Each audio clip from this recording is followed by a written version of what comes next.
বাবা, কাঠগুলো ভিজে গেছে, আগুন ধরছে না তো। আগুন শুধু চুলোতেই না রে মা, দোকানের ভাগ্যেও আর আগুন ধরছে না। আবার শুরু করলে বাবা। আজকে কাস্টমার আসবে, চিন্তা করো না। পাশেই যে ফুড জাংশন খুলেছে, ওরা পিৎজা বার্গার দিচ্ছে, আমরা দিচ্ছি ভাত ডাল, কে খাবে বল দেখি না।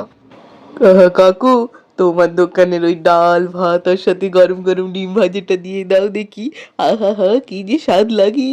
ওইটা খাওয়ার জন্য তো আমি বাড়িতে খাই না। ডিম ভাজাটা কাঁচা লঙ্কা পেঁয়াজ দিয়ে ভাজা, উফ! দাও দাও, খিদে পেয়ে গেল আমার, শুনেই খিদে পেয়ে গেল। এই ভোলা, টাকাটা কিছুটা মিটিয়ে দাও, না হলে তো ধর এতগুলো টাকা তুই আমার ধারে রেখেছিস, তুই না হয় প্রত্যেকদিন ধারেই খেয়ে চলেছিস। ঠিক আছে, খাবার না হয় মানা করলাম না, তা বলে আমিও তো দোকান চালাই বল, আমাকেও তো হোটেলটা চালাতে হবে।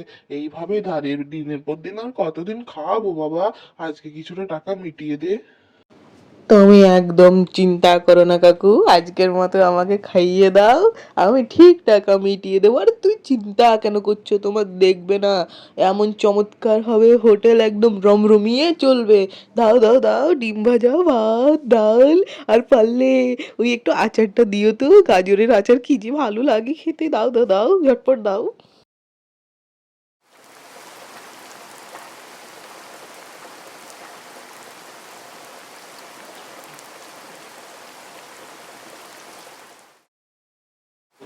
সারাদিন ধরে ঘুরছি, তার উপরে আবার খিদে পেয়েছে, আর উপরন্তু বৃষ্টি, কোথায় যাই? এই হোটেলেই বরং আজকে খেয়ে নি। এই কিছু আছে? হ্যাঁ হ্যাঁ বাবা, তুমি কি খাবে বলো? ভাত আছে, ডাল আছে, ডিম ভাজা আছে, তার সাথে আছে পাঁচ মিশালি সবজি, মাংস, মাছ, যা খাবে সব আছে। আর হ্যাঁ, এখানে আলু পোস্তও আছে।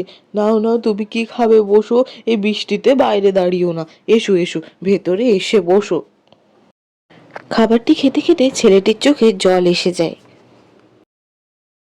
কি হয়েছে? খাবার কি ভালো হয়নি? আপনার চোখে জল কেন? মানে কিছু কি ঝাল হয়েছে, বা কিছু কি খারাপ লাগছে? আমি কি জল আনবো, বা কিছু নেবেন আপনি, মিষ্টি বা কিছু আমি আনবো? কি হয়েছে বাবা? আমার মেয়ে বলছে তুমি নাকি কাঁদছো, এভাবে চোখে জল, কিছু কি হয়েছে?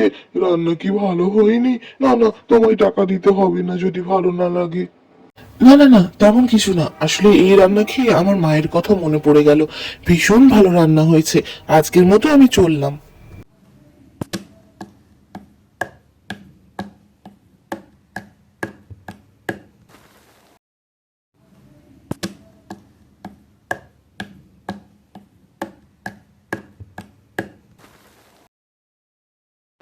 এই মাসের এবার যদি ভাড়াটা না দাও হোটেলের, তাহলে কিন্তু হোটেলখানা তুলে ফেলতে হবে। 4-5 মাস ধরে ভাড়া আসেনি, এইভাবে করলে হবে না কিন্তু। আমি আমি দিয়ে দেবো, আসলে এখন হোটেল তো আগের মতো চলে না, তাই ভাড়া আর মিটিয়ে উঠতে পারছি না। এই হোটেলটাই একমাত্র সম্বল, কেড়ে নেবেন না? আশেপাশে যতজনকে আমি দোকানপাট ভাড়া দিয়েছি সকলে দিয়ে দিয়েছে, একমাত্র তোমার টাকাই আমার কাছে ঝুলে থেকে যায়। আমি আমি চেষ্টা করছি, এই মাসের টাকা আপনাকে আমি ঠিক দিয়ে দেবো। আমাকে একটু হাতে সময় দিন, আমি ঠিক দিয়ে দেবো। আর কয়েকটা দিন হাতে সময় দিন, দোকানটা আমার কেড়ে নেবেন না। কি হয়েছে বাবা? আজ এত তাড়াতাড়ি হোটেল বন্ধ করে বাড়িতে? এই সময় তো তুমি বাড়িতে থাকো না। এখন তো হোটেল চালাবার সময়, দুপুরবেলায় এরকম বাড়িতে? কিছু হয়েছে? তোমার কি শরীর টরীর খারাপ করছে বাবা? ডাক্তারের কাছে যাব, ওষুধ নিয়ে আসবো? এভাবে তুমি বসে আছো, আমার ভীষণ চিন্তা হচ্ছে বাবা। না রে মা, আসলে কি বলতো, হোটেল তো তেমন চলে না, ভাত ডাল বানিয়ে বসেই থাকি, আর কাস্টমার আসে না। আজকে এসেছিল হোটেলের ভাড়া চাইতে, কিভাবে মেটাই বলতো ভাড়া, যখন হোটেলটাই চলে না? এইভাবেই চলতে থাকলে আমাদের তো একমাত্র সম্বল হোটেলটাও আর চালাতে পারবো না রে। বাবা, তুমি চিন্তা করো না, এভাবে চিন্তা করলে তো তোমার শরীর খারাপ করবে। দেখবে ঠিক কিছু না কিছু ব্যবস্থা হয়েই যাবে। এইভাবে তো আর ভাত পা গুটিয়ে বসে থাকা যায় না। কি করব? এখন তো সবাই চাইনিজ, ইটালিয়ান এইসব খেতে পছন্দ করে, ভাত ডাল তো কেউ খেতে ভালোই বাসে না। কিছু ব্যবস্থা হয়ে যাবে বাবা।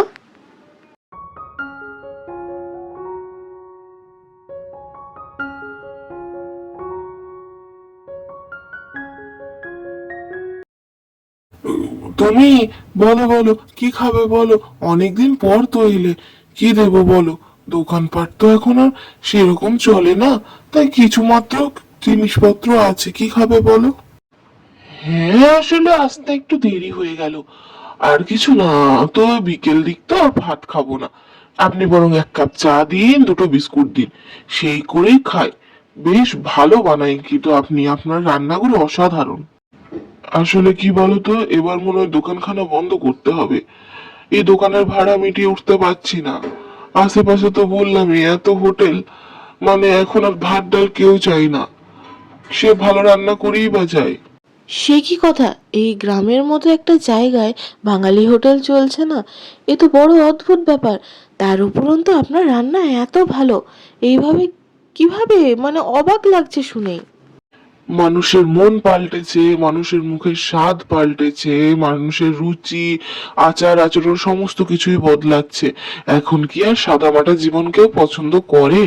তাই হয়তো আমার রান্না ভালো লাগে না। তা তুমি চিন্তা করো না, বলো তুমি চা খাবে তো? আজকের মতো চা আর দুটো বিস্কুট না হয় খাও, অন্যদিন এলে তোমাকে আমি বরং ভাত খাওয়াবো, সাথে ডিম ভাজাটাও থাকবে। না, এভাবে তো হবে না। একটা বৃদ্ধ মানুষ এত খেটে, এত ভালো রান্না করে সংসার চালায়, এইভাবে তার দোকানপাট হোটেলখানা বন্ধ হয়ে যাবে? না না না, কিছু তো করতে হবে। বলছি কাকু, আমার মাথায় একটা বুদ্ধি আছে, যাতে আপনার হোটেলও বন্ধ হবে না, এবং ভাগ্য যদি ভালো থাকে তাহলে এই হোটেল রমরমিয়ে চলবে। তা আমি বলতে পারি আইডিয়াটা? এও সম্ভব, এও সম্ভব। আমার হোটেল আবার আগের মতো চলবে? তুমি বলছো, বলো না কিভাবে কিভাবে করব। আমার হোটেলটা আগের মতো আবার যেন চলে, আবার সকলে আমার রান্নায় খেতে পছন্দ করে। বলো না কি করব। এই দেখুন, এই হচ্ছে কুমারপুর, আর এই হচ্ছে কুমারপুরের একটা ছোট্ট হোটেল, যেই হোটেলের রান্না খেয়ে সবাই মুগ্ধ হয়ে যাবেন। কম দামে বেশ ঘরোয়া ভালো রান্না খেতে চাইলে এখানে চলে আসুন। স্পেশালি এখানকার ডিম কষাটা খেতে আসতেই হবে সকলকে। তার সাথে রয়েছে মাছ মাংস অনেক কিছুই, তাড়াতাড়ি চলে আসুন। কই কই, হ্যাঁ হ্যাঁ হ্যাঁ, তাড়াতাড়ি দাও, আমাকে আমাকে দাও। দেবে, আর এরপর আমাকে কিন্তু দুটো আমার ডিম লাইনে কষা দেবে। রয়েছে। আর এখানে হ্যাঁ, আমাকে ভাত সাথে দু মাংস প্লেট ভাতও ডাল, দেবে। আর সাথে ডিম আমাকে ভাজিটাও দিও, তাড়াতাড়ি দিয়ে আর দাও। তোমার স্পেশাল আর পোস্তর বড়াটাও দিও কিন্তু। তাড়াতাড়ি করো, একটু তাড়াতাড়ি হলে ভালো হতো, তাহলে জলদি জলদি খাওয়া যেত। আহা হা, কি নাম! আপনারা একটু বসুন, একটু বসুন। আমি এখনই, আসলে কি বলুন তো, আমার হোটেলখানা তো ছোট, তাই এখন খুব বেশি তো আর বসার জায়গা নেই। একে একে একটু করে একটু অপেক্ষা করুন, আমি সকলকে খাবার দেবো। একটু বসুন, এখনই দিচ্ছি। মারে, মানুষের ভাগ্য কিভাবে বদল হয়, আর উপরওয়ালা কাকে কোন সময় কি রূপে যে পাঠায় বোঝা দায়। দেখ না, ওই ছেলেটা এসেছিল কি ভিডিও করে, নাকি কোন ফোনে দিয়েছিল সোশ্যাল মিডিয়ায়, আর সেই থেকে আমার ভাইরাল হোটেল। দেখ, আজকে এই দোকানে দলিলখানা বাড়ি নিয়ে এলাম। আমি সত্যি বিশ্বাস করতে পারছি না বাবা, ওই গরিবের হোটেল থেকে আজকে আমাদের ভাইরাল হোটেল। কত মানুষ আসে, কত মানুষ খাবার খেয়ে যায়, কত নাম করে যায়। সত্যিই অবাক লাগছে। আর এই হোটেলখানাও এখন তোমার নামে বাবা। আমি সত্যিই খুব খুশি হয়েছি। এইভাবে চলতে থাকলে তোমার হোটেল আরও ভালো চলতে থাকবে, তুমি দেখবে।